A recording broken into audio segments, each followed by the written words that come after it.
កម្ដៅនៅឯព្រំដែនកម្ពុជាថៃគឺមានស្ថានភាពល្អប្រសើរបន្ទាប់អំពីមេទ័ពទាំងសងខាងបានជួបចរចាគ្នាសូមបងប្អូនទាំងអស់គ្នាជួយចុច Subscribe នៅ Channel YouTube របស់ខ្ញុំម្នាក់មួយដើម្បីទទួលបាននូវចំណេះដឹងក៏ដូចជាដំណឹងល្អៗទាំងនៅក្នុងស្រុកក៏ដូចជានៅខាងក្រៅស្រុកបាទសូមគោរពជម្រាបសួរបងប្អូនទាំងអស់គ្នាជួបខ្ញុំប្រធានម្ដងទៀតហើយនៅក្នុងថ្ងៃនេះផងដែរខ្ញុំសូមនាំអារម្មណ៍ដល់បងប្អូនទាំងអស់គ្នាឲ្យបានដឹងអំពីស្ថានភាពនៅឯទីតាំងក៏ដូចជាតំបន់ជួរមុខនៅឯតំបន់ព្រំដែនរវាងកម្ពុជាថៃតែម្ដងដោយដែលបងប្អូនទាំងអស់គ្នាបានដឹងហើយថាសភាវុធទំនើបរវាងប្រទេសទាំងពីរបានបញ្ជូនទៅដល់ទីតាំងព្រំដែនរវាងព្រំដែនរបស់ប្រទេសទាំងពីររៀងៗខ្លួនដែលវាជាហេតុធ្វើឲ្យមានភាពក្តៅទៅវិញទៅមករវាងប្រទេសទាំងពីរផងដែរជាក់ស្ដែងដោយដែលបងប្អូនទាំងអស់គ្នាបានដឹងហើយថាមានក្រុមជ្រុលនិយមឬក៏ជនជាតិថៃមួយចំនួនបាននាំគ្នាបាតកម្មតវ៉ាដើម្បីធ្វើយ៉ាងណាឲ្យនាយករដ្ឋមន្ត្រីក៏ដូចជាកងទ័ពរបស់ខ្លួនធ្វើការវាយប្រហារមកលើទឹកដីនៅក្នុងប្រជាជាតិកម្ពុជាជាដើមដូចជាមានអតីតមេបកប្រឆាំងនៅក្នុងប្រទេសថៃផងដែរគឺគេបាននិយាយថាថៃគួរតែវាយលុកឲ្យមកដល់ទីក្រុងភ្នំពេញតែម្ដងកុំឲ្យប្រជាជាតិកម្ពុជាមានការប្រហើនជាមួយនឹងប្រទេសថៃទាំងអស់នេះវាគឺជាពាក្យសម្ដីរបស់មនុស្សបាតផ្សារដែលយើងស្ដាប់ហើយវាគួរធ្វើឲ្យយើងមានការខឹងតែម្ដងក៏ប៉ុន្តែដោយសារតែរដ្ឋាភិបាលរបស់ប្រទេសកម្ពុជាក៏មានភាពចាស់ទុំមិនងាយឆ្លើយតបជាមួយនឹងពាក្យសោះកកើយរបស់ជន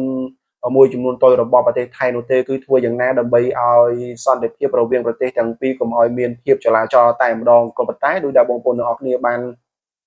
ដឹងថានយោបាយរបស់កម្ពុជាគឺតែងតែធ្វើប្រកបទៅដោយសន្តិវិធីគឺមិនធ្វើឲ្យមានភាពចលាចលឬក៏ធ្វើឲ្យមានភាពក្តៅក្រហល់ក្រហាយទៅដល់អ្នកណានោះទេក៏ប៉ុន្តែវាតែងតែបង្កើននៅភាពចំនួនតែងតែកើតចេញពីប្រទេសជិតខាងជាពិសេសគឺប្រទេសថៃនឹងតែម្ដងប្រទេសថៃគឺតែងតែធ្វើការឡំប៉ាជាច្រើនទាំងការមិនទទួលស្គាល់ក៏ដូចជាមិនទៅដោះស្រាយជាមួយនឹងកម្ពុជានៅឯតុលាការអន្តរជាតិ ICJ ថៃក៏បានប្រកាសសិទ្ធិឲ្យកងទ័ពរបស់ខ្លួននៅក្នុងការដោះស្រាយជាមួយនឹងកម្ពុជាថៃក៏បានប្រើពាក្យពេចន៍មិនល្អជាច្រើនមកដល់ប្រទេសកម្ពុជាជាពិសេសគឺមានការបិទព្រំដែនដោយឯកតោភាគីរវាងកម្ពុជាថៃនឹងតែម្ដងទាំងអស់នេះវាសិតសឹងតែជាចលនាឬជាទង្វើដ៏មិនល្អផងដែររបស់ប្រទេសថៃមកកាន់កម្ពុជាយើងបើទោះបីជាយ៉ាងណាក៏ដោយកម្ពុជាគឺតែងតែមានភាពចាស់ទុំនៅក្នុងការរក្សាចិត្តដើម្បីធ្វើយ៉ាងណាបង្កើននៅស្ថិរភាពដល់ប្រជាពលរដ្ឋទាំងសងខាងតែម្ដងបើតាមព័ត៌មាននៅក្នុងថ្ងៃទី8ខែមិថុនានេះតែម្ដងបើតាមអ្នកនាំពាក្យរបស់ក្រសួងការពារជាតិនៅក្នុងប្រជាជាតិកម្ពុជាបានឲ្យដឹងថាមេទ័ពកម្ពុជាថៃបានជួបចរចាគ្នាដើម្បីសម្របសម្រួលបញ្ចុះកម្ដៅរវាងទ័ពទាំងពីរតែម្ដងដោយលទ្ធផលនៃការចរចានេះតែម្ដងគឺភាគីទាំងពីរបានស្រុះស្រួលគ្នាឲ្យកងទ័ពដែលនៅក្នុងតំបន់ចំនួនដ៏ក្តៅដែលយើងហៅថាតំបន់មុំ3នឹងឯងគឺឲ្យមានការដកថយនៅទីតាំងរៀងៗខ្លួនហើយជាពិសេសតែម្ដងនឹងឯងគឺតម្រូវឲ្យទ័ពទាំងសងខាងជួបគ្នារយៈពេល3ដងក្នុងមួយសប្តាហ៍ហើយគឺមានចំនួនតែ7នាក់ទាំងសងខាងតែម្ដងមានន័យថាភាគីកម្ពុជា7នាក់ភាគីថៃ7នាក់ដោយមកជួបចរចាគ្នារយៈពេល3ដងក្នុងមួយសប្តាហ៍ដោយមកការចរចានឹងមិនមានការកាន់នៅសភាវុធមករៀងខ្លួនទាំងអស់នេះវាតែជាចំណុចដ៏ល្អមួយផងដែរដែលធ្វើឲ្យប្រទេសទាំងពីរមានភាពល្អប្រសើរឡើងបន្តិចបើយើងគិតចាប់តាំងអំពីមានបញ្ហាចំនួនចាប់តាំងពីថ្ងៃទី28ខែឧសភាមកម្លេះដោយឡែកបើយើងព័ន្ធ social media របស់សម្ដេចប្រធានប្រសិទ្ធិគឺសម្ដេចអគ្គសេនាមហាបតីតេជោហ៊ុនសែនតែម្ដងសម្ដេចបានសម្ដែងនៅការសាទរចំពោះការចរចារវាងភាគីទាំងពីរឬក៏ការចរចារវាងមេទ័ពរវាងកម្ពុជាថៃនឹងតែម្ដងដែលបានបង្កនៅភាពល្អប្រសើរដោយមិនមានកម្ដៅឡើងថែមទៀតដែលចំណុចនេះសម្ដេចបានបញ្ជាក់នៅចំហគ្រប់គ្រងនៅក្នុងការចរចាជាពិសេសសម្ដេចបានសង្កត់ធ្ងន់ទៅលើចំណុចមួយដែលវាគឺជាចំណុចដែលធ្វើឲ្យប្រទេសទាំងពីរមានភាពល្អប្រសើរឡើងតែម្ដងបញ្ជាអំពីការប្រើប្រាស់នៅសភាវុធដែលវាធ្វើឲ្យមានការខូចខាតដល់ប្រទេសទាំងពីរតែម្ដងជាក់ស្ដែងគឺប្រទេសកម្ពុជានិងប្រទេសថៃតែម្ដងហើយអ្វីដែលជាពិសេសនឹងឯងគឺប្រជាពលរដ្ឋទាំងសងខាងគឺប្រជាពលរដ្ឋកម្ពុជានិងប្រជាពលរដ្ឋថៃគឺមិនចង់បាននៅការធ្វើសឹកសង្គ្រាមនោះទេគឺយើងចង់បាននៅសុខសន្តិភាពឬក៏ការធ្វើការជាមួយគ្នាទៅវិញទៅមកប្រកបទៅដោយ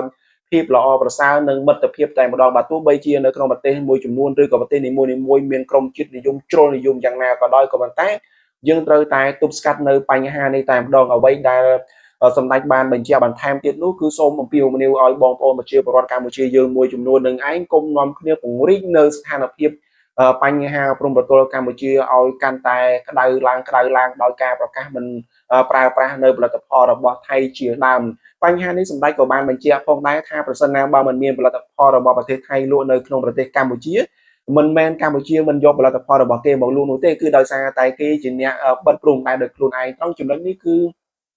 ជាសារមួយដ៏ល្អឬក៏ជាសារដ៏ចាស់ទុំប្រកបទៅដោយភាពប្រកបនិយមរបស់សម្ដេចប្រធានព្រឹទ្ធសភាតែម្ដងដោយសម្ដេចស្នើសុំឲ្យបងប្អូនប្រជាពលរដ្ឋកម្ពុជាយើងរក្សានៅភាពចាស់ទុំឬក៏រក្សានៅភាពអត់ធ្មត់តែម្ដងប្រសិនណាបើថៃគេធ្វើនៅទង្វើណាមួយដែលធ្វើឲ្យកម្ពុជាយើងអត់ទ្រាំមិនបាននៅពេលនោះសូមយើងគិតបន្តទៀតក៏ប៉ុន្តែនៅក្នុងស្ថានភាពនេះយើងព្យាយាមរក្សានៅ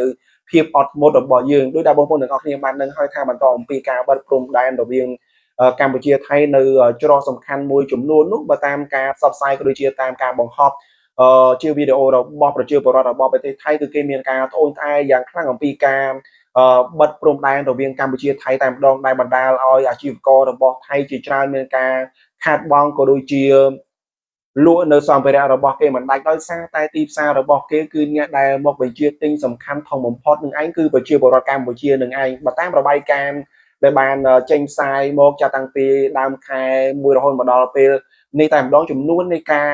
នាំចូលផលិតផលរបស់ប្រទេសថៃមកក្នុងប្រទេសកម្ពុជាយើងបានសរុបជាទឹកប្រាក់រហូតដល់1500លាននេះគឺជាចំនួនទឹកប្រាក់ដែលថៃនាំចូលមកលក់នៅក្នុងប្រទេសកម្ពុជាយើងក៏ប៉ុន្តែចំនួន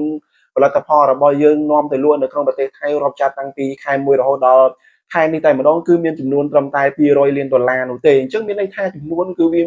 មានចំនួនច្រើនឬក៏ខុសគ្នាច្រើនមែនទែនអញ្ចឹងបើសិនណាបើថៃជាអ្នកបិទនៅច្រកព្រំដែនដោយឯកតោភាគីនោះវាក៏ជាបញ្ហាមួយដែលជាអតិពលដល់ប្រទេសថៃផងដែរមិនមែនមានន័យថាពេលដែលថៃបិទច្រកព្រំដែនហើយធ្វើឲ្យកម្ពុជាយើងរាំងស្ទះឬខាត់បងនៅប្រយោជន៍តែកម្ពុជានោះទេសូម្បីតែថៃក៏ខាតបង់នៅប្រយោជន៍របស់ខ្លួននោះដែរក៏ប៉ុន្តែទោះបីជាយ៉ាងណាក៏ដោយបន្តអំពីការជួបចរចាគ្នារវាងមេតបទាំងពីរដែលធ្វើឲ្យស្ថានភាពក៏ដូចជាស្ថានភាពនៅព្រំដែនមានភាពល្អប្រសើរទាំងអស់នេះក៏វាជាចំណុចដ៏ល្អក៏ដូចជាព័ត៌មានជាវិជ្ជមានមួយសម្រាប់បងប្អូនប្រជាពលរដ្ឋទាំងសងខាងជាពិសេសអ្នកដែលរស់នៅតំបន់ព្រំដែនដែលកំពុងតែធ្វើការផ្លាស់ប្ដូររកស៊ីរវាងគ្នាទៅវិញទៅមកក៏បានមានស្នាមញញឹមឡើងវិញបន្តអំពីលើកលឺនៅដំណឹងដ៏ល្អនេះផងដែរអញ្ចឹងប្រសិនណាបើមានជាព័ត៌មានអ្វីបន្ថែមទៀតដែលតាក់ទងជាមួយនឹងស្ថានភាពនៅក្នុងការចរចារវាងកម្ពុជាថៃស្ថានភាពរវាងកងទ័ពកម្ពុជាថៃឬក៏ការបើកឬក៏បិទនៅច្រកកម្ពុជាថៃបន្ថែមទៀតខ្ញុំនឹងស្វែងរកនៅព័ត៌មានល្អៗដើម្បីជម្រាបជូនទៅដល់បងប្អូនទាំងអស់គ្នាដែលតែងតែនិយមតាមដានរាល់វីដេអូរបស់ខ្ញុំតែម្ដងបាទសូមអរគុណសូមជម្រាបលា